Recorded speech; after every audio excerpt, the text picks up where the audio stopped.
Какие вы знаете по-настоящему пугающие факты? Озвучено при поддержке Aviasales.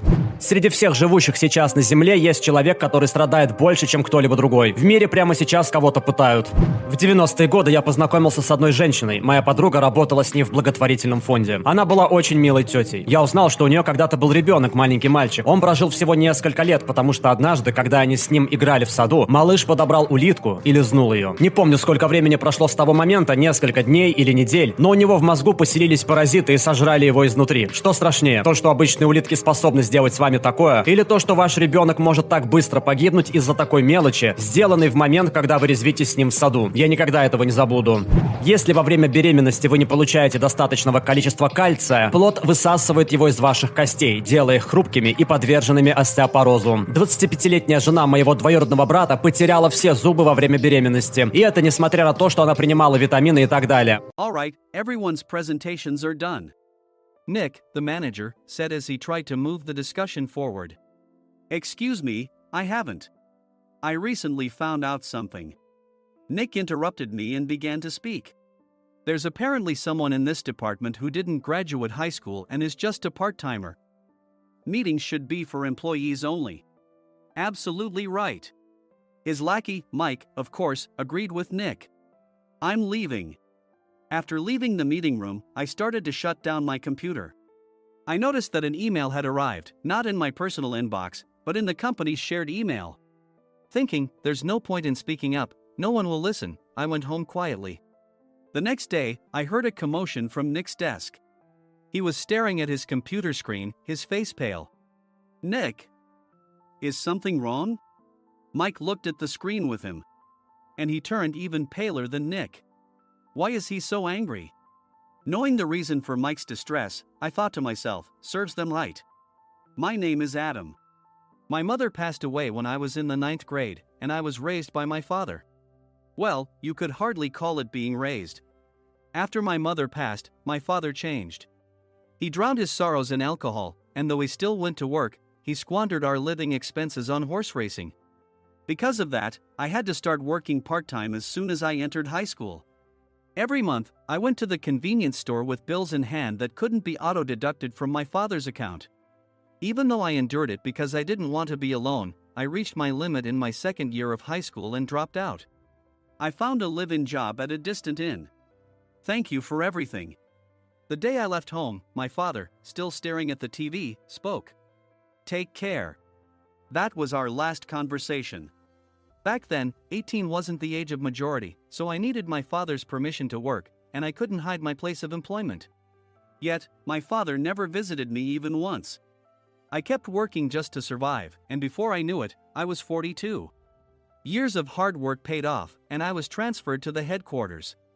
I was thrilled to be recognized by the company, as I thought I'd be working in the field until retirement due to my lack of formal education. Listen up. Our work can change the future of our employees. Don't drag us down. On my first day after the transfer, Nick, dressed in an expensive suit, spoke sternly. There was a reason for this. Our inn was located in a prominent tourist destination, known so well that everyone in the state could sing its commercial jingle. At its peak, we had 5 locations within the state. But that was long ago. Due to financial difficulties and aging facilities, only the place where I had worked for many years and the original establishment remained. I was prepared to lose my job anytime, but now there was a glimmer of hope. With the rise of social media, the tourist area where the inn was located started gaining attention again. Depending on how hard the sales department, where I was transferred, worked, we could either thrive or be forced to give up this prime location to the new hotel chains continuously popping up. For Nick, who had switched careers from another industry to strengthen our sales, this was a battle he couldn't afford to lose. I understood why he had to be strict. I will do my best. Nick sneered at my enthusiastic declaration. Did you not hear what I said? I'm sorry. I thought I was listening carefully. Out of habit from years of customer service, I apologized reflexively, though I had no idea what had offended him. Someone was watching me with a smirk. In this department, there are those who are expected to excel and those who have been shoved here because they have nowhere else to go. You are the latter. It was Mike, the section chief. He's 7 years younger, at 35. But he was called to headquarters much earlier than I was and had been moving around within the headquarters ever since. I'm not jealous, but I can't accept that he's my boss. Graduating from a prestigious university, he has an unusually high pride and caused many problems as a newbie, making things very difficult for me when I was the front desk leader. When I found out Mike was transferred to the sales department a month before me, I was disheartened. Mike is right. With just a middle school diploma, there's not much you can do. Don't even think about achieving results. As if I didn't exist, Nick remarked, "I'm thirsty." Mike eagerly ran to the coffee maker. It seems Mike is Nick's lackey.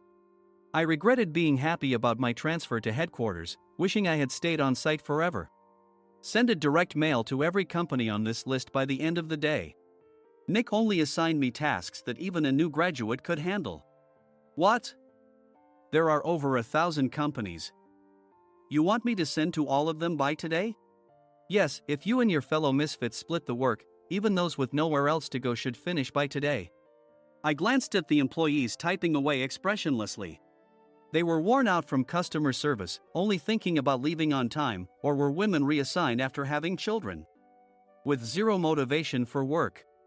Even Sam, a new graduate from the same university as Mike, who was supposed to be among the expected achievers, had no enthusiasm for the job, having joined the company wanting to do customer service. "I don't care what they say, I plan to quit anytime," he said. Only Nick and Mike were highly motivated, making all the decisions between the two of them. I originally only wanted to work at the inn to survive and had no particular attachment to this job.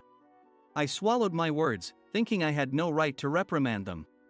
About a month after the transfer, Nick told us with a frustrated look, "To commemorate the 50th anniversary, we've decided to create a plan exclusive for one group per day." Originally, Mike and I were supposed to come up with it, but our president, Mr. Thompson, insists on hearing everyone's opinions. "So, you all get a chance." As Nick explained, Mike began handing out prints. "Make sure not to embarrass Nick. If your ideas are half-baked, you'll have to redo them." It seemed that they had printed his handwritten notes by Mr. Thompson, which included several questions and a section for free responses. It made sense why Nick had to seek our input, given that all responses had to be submitted to Mr. Thompson.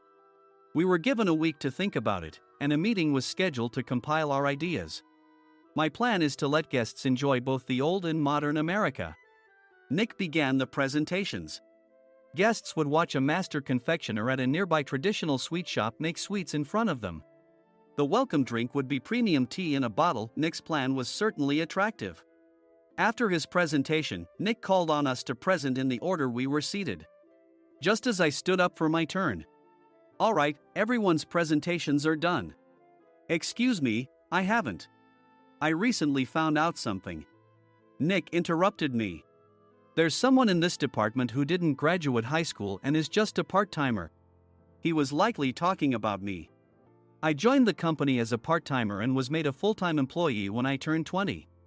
That was 20 years ago, so Nick and Mike probably had no chance to know until recently. Meetings should be for employees only. Absolutely right. After that, Nick kept creating opportunities to solicit everyone's opinions, purposefully excluding me from speaking. The meeting unexpectedly heated up and went past the scheduled end time. A few people asked to leave, and the discussion continued with the remaining few. "Still here?" Normally, you'd leave in that situation. Though I had no attachment to the job initially, hearing kind words from customers made me want to make them happier. For someone like me, with nowhere to go, the inn was my home and customer service was my life. I felt pathetic about my current self. "I'm leaving." I left the conference room and started shutting down my computer. I noticed an email had arrived, not in my personal inbox, but in the company's shared email. Thinking no one would listen to what I had to say anyway, I quietly went home. The next day, while preparing the DM as instructed, I heard a commotion from Nick's desk. In his haste to stand up, he hit his knee on the desk. He stared at his computer screen, his face pale. "Nick, what's wrong?" Mike, thinking he should be the first to rush over, approached Nick while still wearing his coat. He peered at the screen with Nick. And he turned even paler than Nick. "Why is he so angry?" Who is responsible for this company?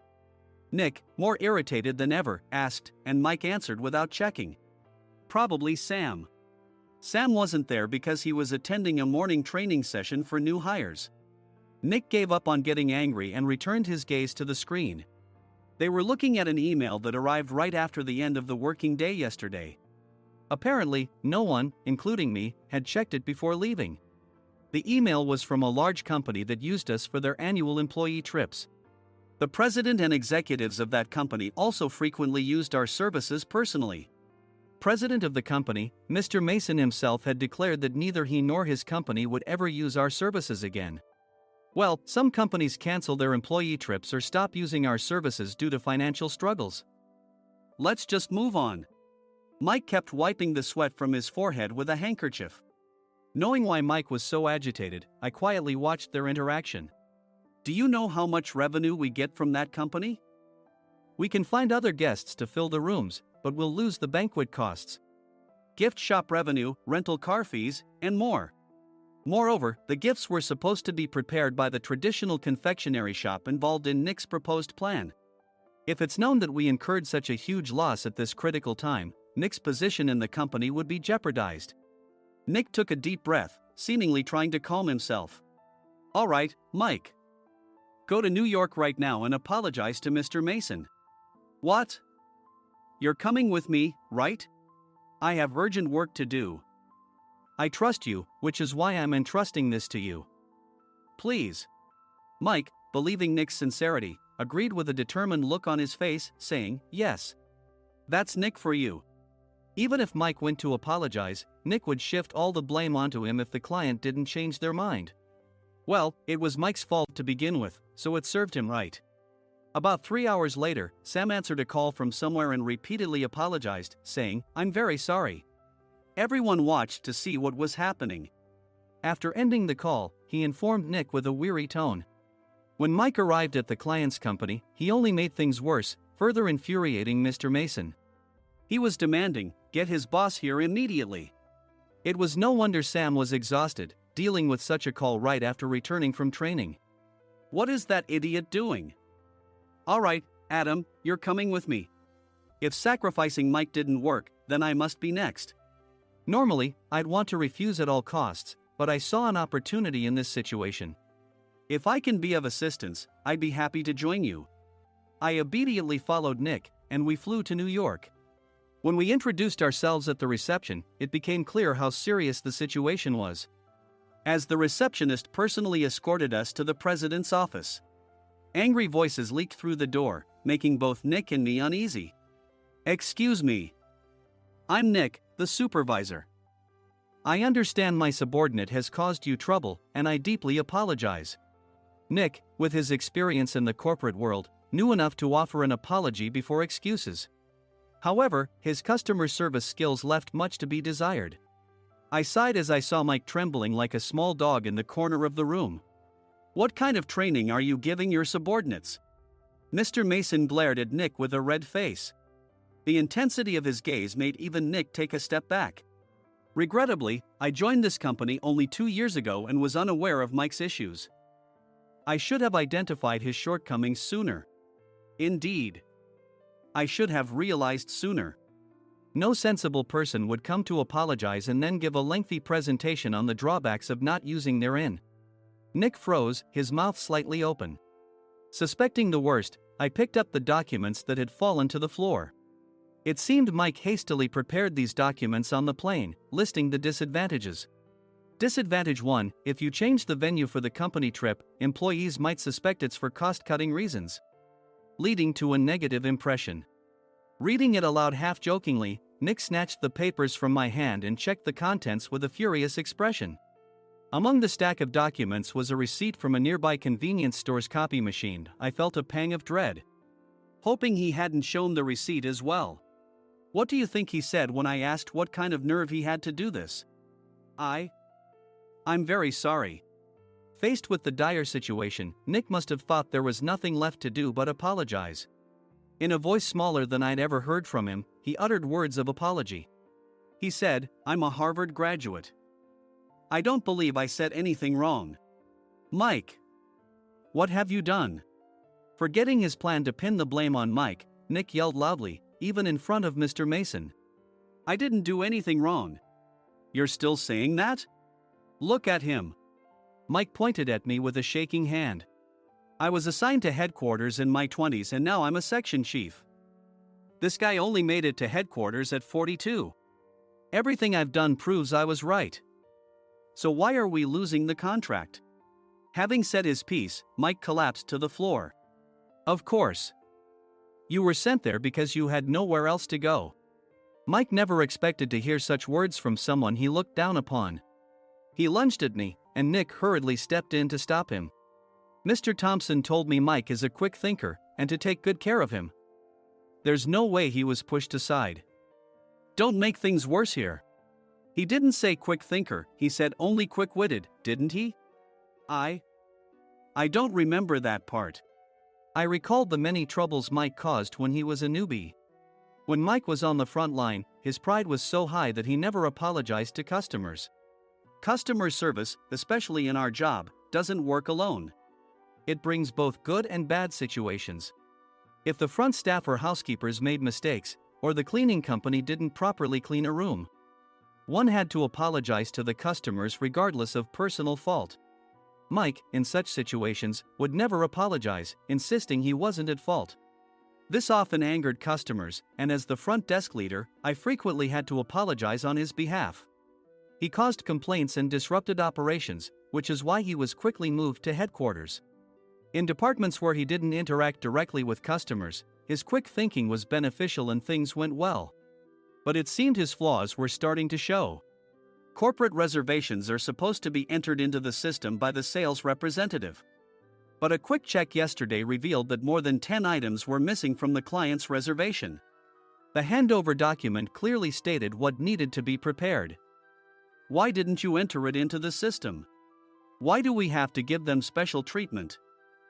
Filling rooms near the banquet hall, setting up all the food in advance. Specifying the brand of wine, they're too demanding. No wonder he always angered customers, I thought, feeling a headache coming on. Grouping them in rooms near the banquet hall is for our benefit too. It makes it easier for the staff to set up beds and serve breakfast since everyone's schedule is synchronized. As for the other requests, Mr. Mason suggested them to lighten our load. I didn't know that. Nick finally seemed to realize that Mike was the one who had angered the client. What did you say to them? I just told them we wouldn't give them special treatment anymore. We shouldn't waste effort on things that don't bring in money. I was utterly exasperated at his lack of understanding of customer service. Of course, we shouldn't comply with unreasonable demands. But carrying over successful practices from past stays makes customers feel remembered and enhances their experience. Good memories encourage repeat visits. That's part of our job. I looked down at Mike, who was sitting on the floor. In our job, nothing is a waste. Mr. Thompson likely moved you to the sales department, hoping you'd finally understand this. How do you think he feels now that you failed to meet his expectations? Mike, tears in his eyes, fled the president's office. I was amazed he still hadn't apologized. You have it tough, Adam. It's okay, we're all employees of the same company. I deeply apologize for this disrespectful incident. Especially after all the care you've shown us. If it weren't for you, Adam, I really would have stopped staying here. When I heard you were moving to the sales department, I was willing to reconsider if you handled it. Seeing us talk so amicably, Nick's face contorted. Do you two know each other? Adam's service is excellent. I always requested him specifically. Normally, we don't accept specific staff requests, but we made an exception for Mr. Mason, adjusting my shifts accordingly. He had personally stayed at our hotel just before my transfer, and during casual conversation, I mentioned, I'm moving to the sales department soon. If I hadn't told him then, things could have been much worse. Please continue to take care of us. I look forward to it. On the return flight, Nick awkwardly offered me a can of beer. It's still working hours. Of course, I had no intention of forgiving him for a single beer. Nick might try to pin everything on Mike and avoid any consequences. While pondering this, a startling fact came to light. Nick, the tea bottles for the plan have arrived. I handed Nick a bottle labeled with our inn's name. They look good. What are you talking about? These are plastic bottles. I had assumed we would use the trendy, high-end bottling tea. But what arrived were ordinary plastic bottles of tea with customized labels. The only unique aspect was the label, which had the inn's name, making it look customized. Upon further investigation, I discovered that a substantial amount of money was set to be paid to the tea company. It was priced like bottling tea. Does this plastic bottle really cost $100 each? The tea inside is specially blended for us. The extra cost is for that. Wouldn't it be better to use another tea company? Or is there a specific reason we must use this one? As Nick continued to make excuses, I showed him a printed email. I informed the tea company's president, Mr. Mitchell, that we discovered irregular payments and he confessed. He said you two were high school classmates and planned to split the extra money. That idiot. Why did he confess? That's not important. You should worry about yourself, this could turn into a police matter. Opening the bottle cap, I suggested. How about calming down with this tea? It supposedly has a relaxing effect. Nick drank the tea frantically. In the following days, decisions were made about their fates. Mike was reassigned to the General Affairs Department, with no chance of transfer or promotion, as per Mr. Thompson's orders. As for Nick, since the payment to the tea company hadn't yet been made, he narrowly avoided legal trouble. Instead, he was encouraged to leave the company, and to avoid further complications, Nick submitted his resignation. Rumor has it that connections between HR departments have made it difficult for him to find new employment. Even though it was good to have those two gone, something unexpected happened in the sales department. Everyone became motivated and united in refining the 50th anniversary plan. In the end, my plan was adopted. We collaborated with the Tourist Information Center to provide personalized guides. The plan, tailored to the number of guests, was truly special for the 50th anniversary. Hey, is Adam's family coming to stay? I immediately booked that special plan for my family. Sam noticed it on the reservation list and quickly picked up on it. Yes, I'm inviting my father. That's great. I might invite my parents too. I lacked the courage to face my father just as Adam. But here, with the confidence Mr. Mason praised, I felt ready. The 50th anniversary plan was a perfect opportunity to reconnect with my father.